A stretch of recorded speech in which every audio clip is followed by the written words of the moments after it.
What's going on, you guys? My name is Dev, back here from D-Lone, and today we are talking about the NBA MVP finalists for every single award this regular season, the 2023-2024 regular season.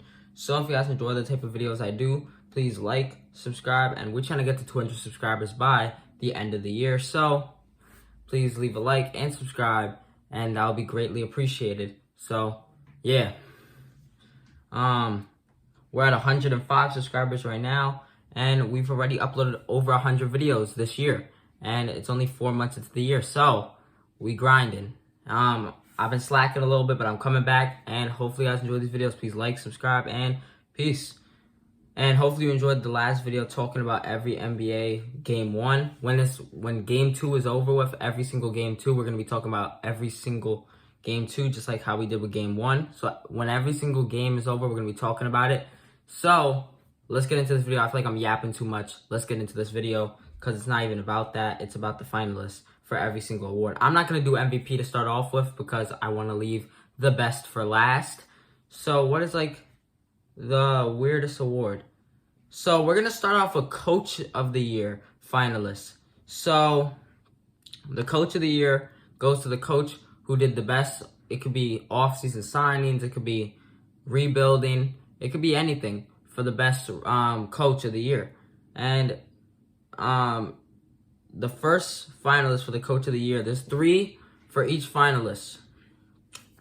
It is the Oklahoma City Thunder coach. I don't know how to say his name. Mark. I don't know how to say that. Bro. Okay, there. Then we have the Minnesota Timberwolves coach, Chris Finch.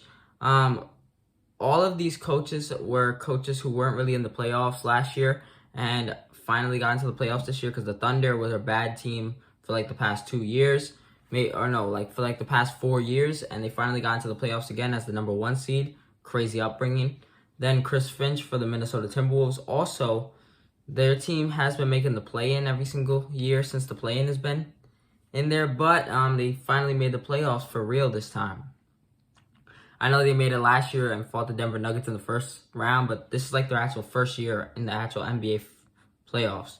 Then we got Jamal Mosley for the Orlando Magic. Same thing with Orlando. They've been a very bad team for like the past couple of years, and they finally put it all together and are a great team now, even though they're down 2-0 to the Cleveland Cavaliers. I don't know how. So yeah, who do I think is probably going to win the Coach of the Year? It's probably going to be the Oklahoma City Thunder coach, in my opinion. Then we go to Clutch Player of the Year finalists. We have Stephen Curry from the Golden State Warriors, number 30. Steph Curry is obviously clutch. If you know Steph Curry, you know he's obviously clutch, one of the clutchest players in the league. That's why he's for Clutch Player of the Year. Then we got DeMar DeRozan, number 11, for the Chicago Bulls. Chicago needs to blow it all up, but DeMar DeRozan is very clutch, even though he doesn't hit three-pointers like that. As soon as the clutch comes in, he be hitting threes like left and right, back to back. Yeah. Then we got Shai Gilgeous-Alexander, number 2 for the Oklahoma City Thunder, and he is one of the best players in the league and one of the clutchest players in the league. Another player who I think when I think of clutch is Jamal Murray. Bro, he hit that right over Jokic. Or no, not right over Jokic. What am I talking about? Right over Anthony Davis. He hit that shot right over Anthony Davis.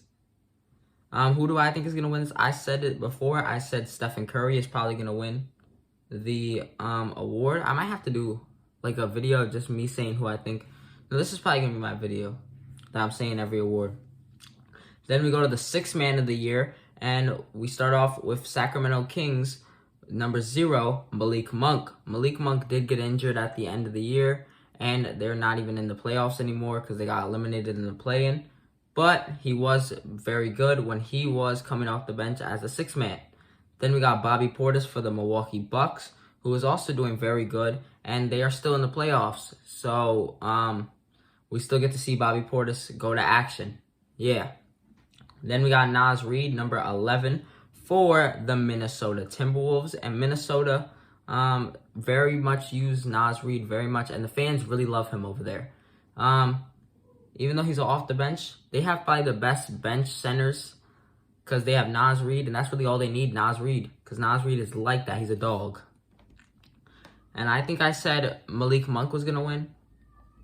Then we got Most Improved Player Award. And, of course, we have number 0 for the Philadelphia 76ers. We have Tyrese Maxey. Tyrese Maxey is definitely, he went up from 20 points to 25 points per game. And in the playoffs, he's been showing he's clutch. He had an illness last night, and he still put up like 20-something points. Crazy. Then we got Alperen Sengun, number 28 for the Houston Rockets, who was also doing very good until he got injured. Alperen Sengun was also very good. Like, he's been increasing every single year of his career.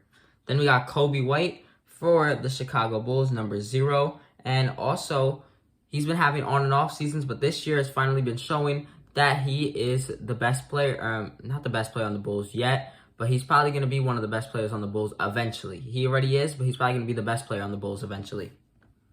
Then we got the Rookie of the Year finalists. We, of course, have Chet Holmgren, number 7 for the Oklahoma City Thunder. Every other normal year, he would be the Rookie of the Year, but there's an alien in this draft class, so he's not going to win the Rookie of the Year award. Then we got Brandon Miller for the Charlotte Hornets, and he is number 24. And Brandon Miller, also any other normal year that there wasn't Chet Holmgren and Victor Wembanyama, he would be winning Rookie of the Year because he's averaging like 17 points per game. Pretty good. Then we got Victor Wembanyama for the San Antonio Spurs, number 1. And what do I have to say? He's an alien, bro. He's an alien. Victor Wembanyama is one of the tallest players in NBA history.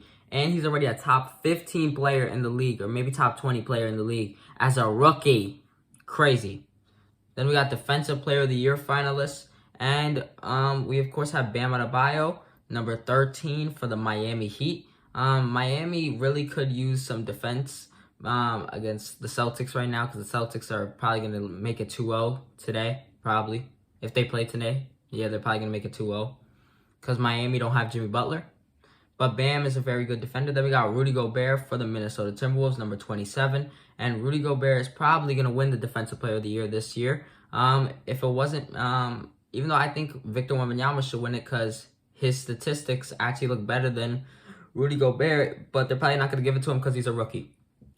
Even though Rudy Gobert is a very good defender, I don't know if he's a great defender in the playoffs. When it comes to playoff basketball, I don't think he's a very good defender. We don't know about Victor Wembanyama in the playoffs yet, but I want to see what he looks like. They need to start contending now because he's already that good as a rookie. They need to start contending now.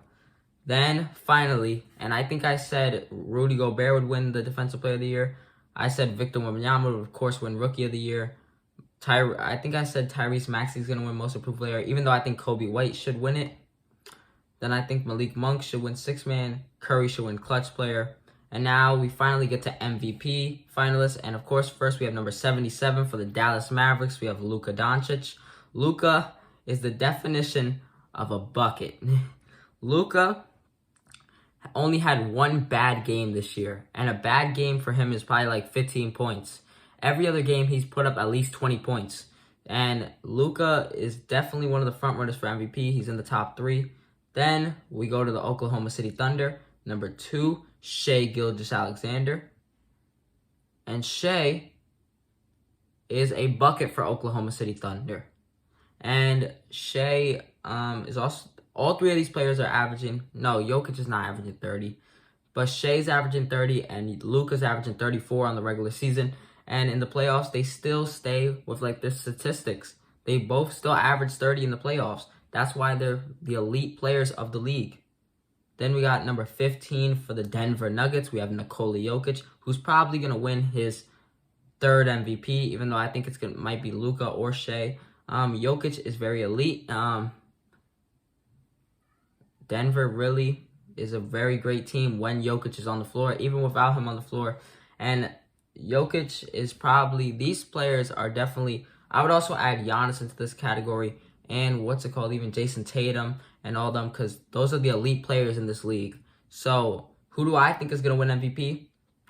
I think it's going to be Shai. I think Shai is going to win it because I think voters fatigue is a real thing. I don't think Jokic is going to win his 3rd MVP because that would be too many MVPs in a row.